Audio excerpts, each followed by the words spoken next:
النهارده حلقة من أهم الحلقات في سلسلة من تحت الصفر لمليون. ويمكن الحلقة النهارده لأنها بتتكلم عن الموضوع ده كتير ما بياخدوش بالهم منه، كتير بينهاروا قدّام النقطة دي، لإن هو مش بيقدر يبني نظام ثابت. النهارده هنتكلم عن نظام العمل أو هنتكلم عن فكرة النظام بشكل عام. إحنا اتكلمنا في السلسلة ديّة فاكرين بدأنا في الأول خالص بفكرة إن أنا أول حاجة باختار الشريك، وبعد ما باختار الشريك بابدأ أشوف السوق اللي أنا موجود فيه هيبقى عامل إزاي، بعد كده بادئ ب ب ب الفكرة وإزاي إن أنا أقدر أختار فكرة، وإيه مواصفات الفكرة المثالية، بعد كده القرار، وإزاي إن أنا أقدر آخد قرار أفلتر الأفكار دي وأختار قرار منهم أو آخد قرار منهم، بعد كده دخلنا في التنفيذ، وبعد التنفيذ قُلنا أول عميل أو أول بيعة. النهارده الحلقة السابعة بنتكلم فيها عن نقطة النظام، ويعني إيه النظام؟ النظام إن هو أنت بعد ما عرفت أول عميل، أنت محتاج تبني لنفسك نظام عمل قادر إن هو يديرك أنت شخصيًا أو يدير الناس اللي هتشتغل معاك، قادر إن أنت تقدر تحدد العمليات اللي أنت هتعملها جوّه الشغل، والعمليات ديّة هل يكفي أنت أو هل يكفي حد تاني معاك، ولو أنت اللي هتعمل كل العمليات، فأنت إيه نظام العمل اللي هتعمله. لإن في الآخر في حاجة دايمًا في الsales اسمها في funnel، في دايمًا مثلث مقلوب كده، أنت عايز توصل للحتّة في الآخر اللي هي في حاجة اسمها الconversion يعني إيه؟ إحنا دايمًا بنبدأ دايمًا ب100. كانت غلطتي زمان إن أنا كنت باتكلّم مع حد ولمّا ألاقي حد بيتحمّس أولًا خلاص باصدّق إن هو خلاص هيشتري منّي وده مش حقيقي، ما كانش بيشتري. فده الغلط الأولاني. الغلط التاني إن كنت خلاص بابني خطط كاملة على 1 أو 2. لإن هو ممكن يكون اشترى منّي بحجم كبير، بالذات لو اشترى منّي بحجم كبير. فاللي بيحصل إيه، اللي بيحصل إن أنا وقعت في أكبر فخّين بيقابلوا أي حد بيبدأ. أولًا إن ما فيش عميل ثابت، العميل ممكن زي ما بيشرب مَيّة ممكن يبيعك زي ما بيشرب مَيّة، ومش بيبيعك دي مش حاجة عيب، هو لقى حد تاني بيقدّم خدمة تانية أحسن منّك، أو لقى حد بيقدّم منتج أرخص منّك، فهو راح للحد التاني، فهو ما عندوش أي مشكلة، أنت اللي عندك المشكلة. لو اعتقدت إن هو المفروض يبقى عنده ولاء كامل ومُطلق ليك، في الآخر أنت بتبيع له حاجة معيّنة، حتى لو بتبيع له نَفْسك وبتبيع له خدمة، فممكن يروح لغيرك برضه. الخطأ التاني لمّا حد اشترى برقم افتكرت إنها هتفضل كده، يعني اشترى منّي ب50.000 هيشتري منّي الشهر الجاي ب50.000 تاني، هيشتري منّي الشهر اللي بعده ب50، ولو جِبت 3، 4 عُملا كل واحد فيهم اشترى ب50 فكده الموضوع كويس. فأنا كده وقعت في فخّين، الأولاني إن الconversion مش حقيقي، إن أنا افتكرت ما دام أول ما نزلت كلّمت 2، 3 عُملا جُم معايا، فخلاص كده الموضوع سهل، خلّيت الconversion على 2 أو 3 وده مش حقيقي. الواقع لازم أخلّي الconversion بتاعي على إن أنا أكلّم 10 عشان واحد يكون موجود، أكلّم 100، فأنا محتاج إن أنا أكلّم 100 مش محتاج أكلّم 10، لإن الواحد ده ممكن ياخد منّي منتجات قليّلة. أنا محتاج دايمًا أحُط عندي قاعدة، ودي بقيت قاعدة حاططها في أي حاجة أبدأها جديدة، أنا لا أقيّم أي عمل ولا باعمل أي حاجة إلا لمّا أوصل لرقم 100. لمّا أوصل لرقم 100 نبدأ بعد كده إن إحنا نتكلّم. ف ف فدلوقتي فدي النقطة المهمة جدًا في نقطة النظام. الفخ التاني إن لو حد اشترى كتير، فأنا أفتكر إن كل إن أنا مش باتعامل على الaverage، وأنا عارف إن الproduct بتاعي بكام، وإن متوسط الشرا هيبقى عامل إزاي، أو باتعامل على الworst case scenario إن أنا لو بِعت هابيع قطعة واحدة، فأنا دايمًا أبني على الأسوأ وأبدأ إن أنا أخطط بناءً عليه وأبني عليه النظام. طب إيه النظام هيفرق معايا في إيه؟ النظام هيفرق معاك إن أنت صاحي قرفان، صاحي تعبان، صاحي فرحان، مش هيفرق. أنت نازل صاحي كسبان، صاحي خسران، أنت كده صاحي النهارده عارف إن أنت النهارده أنا هاعمل إيه، أنا المنتج بتاعي هاعمل منّه 5. تمام، أنا عندي م ال ال ال محتاج أكتب 3 بوستات عشان أنا محتاج إن أنا أكون معروف في المجال بتاعي. محتاج إن أنا أكلّم أو أبعت رسايل 10 رسايل، لإن أنا ال10 الconversion بتاعي بيقول إن ال10 دول هييجي منهم واحد غالبًا، أو أكون بعتّ في الشهر 300. تمام. أنا محتاج أعمل 5، 6، 10، 20 مكالمة تليفون عشان أقدر إن أنا أحقق منهم نتايج. في الآخر فكرة النظام العمل، أنا لو معايا فريق عمل أنا هابدأ أحرّك فريق العمل برضه كل فريق، وده اللي بنتراكه بحاجة اسمها الKPIs. إيه الKPIs ديّة؟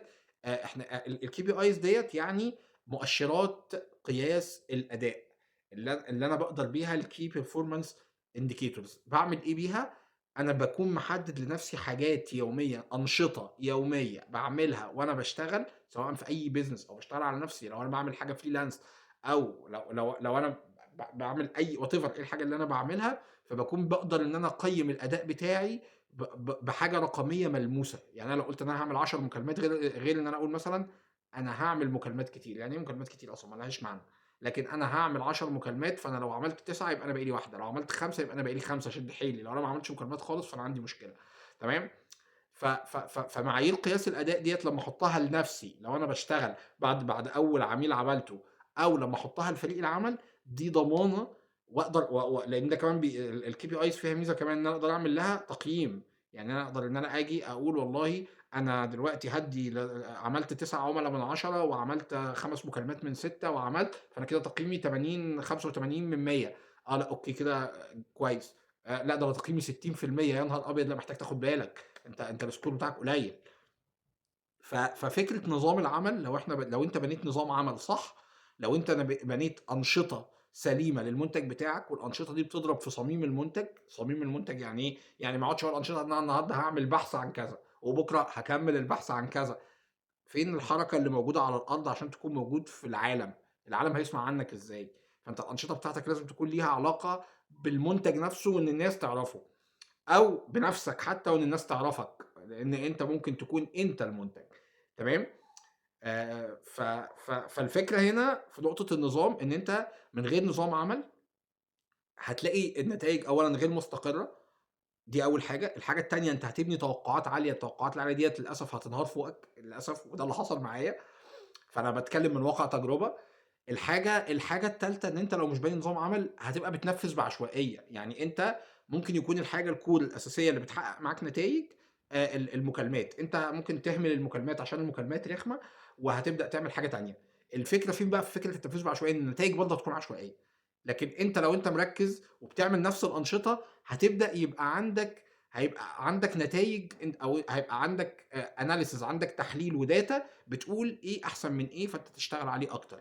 بتقول إيه اللي أنت محتاج إن أنت تfocus عليه عشان ده الحاجة اللي ممكن تحقق نتيجة أكتر. بتبدأ تفتح لك بيبان لإنك بتكلم عُملا وبتخبّط على بيبان كتير، فبتبدأ تفتح لك أفكار جديدة. بتبدأ ت ت فكرة كمان التخبيط على البيبان أو فكرة النظام، إن هو دايمًا بيخلق لك أفكار جديدة، لإن أنت بتكلم ناس، فممكن أصلًا تلاقي إن أنت كنت ماشي في طريق غلط. فالطريق لإنك سمعت من ناس كتير اللي بيقول لك لأ المنتج بتاعك ده ما يتباعش، ده أنت لو عملت كذا، أنت بس منتجك ده ناقصه كذا. تمام؟ أنت لو كلمت 1 أو 2 مش توصل، حتى لو اشتروا منك لأنك لسه أعمى. لكن لو كلمت 100 هتوصل عادي، هتوصل لمعلومات جديدة ممكن تطوّر. فده اللي هيطوّر النظام، هو اللي يطوّر الbusiness بتاعك أو يطوّرك أنت شخصيًا، عشان يبنيك ويحطك في حتة تانية. ففي الآخر لو إحنا بنتكلم على نظام، لو إحنا بنتكلم على business، أو بنتكلم على إن أنا عايز أروح مرحلة تانية، أو باتكلم على freelance، باتكلم على أي حاجة ليها علاقة في رحلتي وأنا باطوّر نفسي، في رحلتي وأنا عايز أوصل لأول مليون جنيه في حياتي، أيًا كان الطريق اللي أنا عايز آخده. لو أنا ما مشيتش الطريق اللي فيه نظام، أو الطريق بتاعي ده ما كانش فيه نظام، الطريق ده هيطول كتير أوي. يعني لو قُلت حتى إن أنت لو كنت هتوصل في 5، فأنت ممكن توصل في 10 و15، وممكن توصل وأنت مش عارف إنك وصلت أصلًا لأي حاجة. ليه؟ لإن أنت بتشتغل بعشوائية، وبتشتغل بعدم نظام. فإحنا الحلقة ديّة أنا عايز أحط نقطة نظام النهارده. اقعد جيب ورقة وقلم، حُط لنفسك قُل أنا عايز أوصل لفين خلال الأسبوع. خلّينا نستخدم وحدة الأسبوع. زي ما يعني أنا اتعلمت من أحمد أبو زيد النقطة ديّة، إن أنا أخطط على مدة الأسبوع، وإن دي النقطة الذهبية في التخطيط. خطط لأسبوع، حُط فيه الأهداف بتاعتك، قسّمها على الأيام، ابدأ اشتغل عليها. آخر الأسبوع قيّم نفسك وأنت حققت كام من كام في الحاجات اللي أنت كنت مستهدفها. وما تيأسش وما تحبطش حتى لو أنت لقيت النتيجة قليلة. الأسبوع اللي بعده إن شاء الله هتحقق، اللي بعده هتحقق، اللي بعده هتحقق، لحد ما في يوم من الأيام إن شاء الله هتوصل لفكرة النظام. المهم إن أنت على الطريق، المهم إن أنت شايف النقطة ديّة وعارف كويس أوي، المهم إن أنت ما بتضحكش على نفسك، أو ما عندكش مفاهيم خاطئة هتخلّيك إن أنت تخسر كل حاجة. دي النقطة اللي حبيت أشاركها معاكم في السلسلة. الحلقة الجاية هنتكلم عن نقطة في غاية الأهمية، ألا وهي نقطة الفريق. استنوني.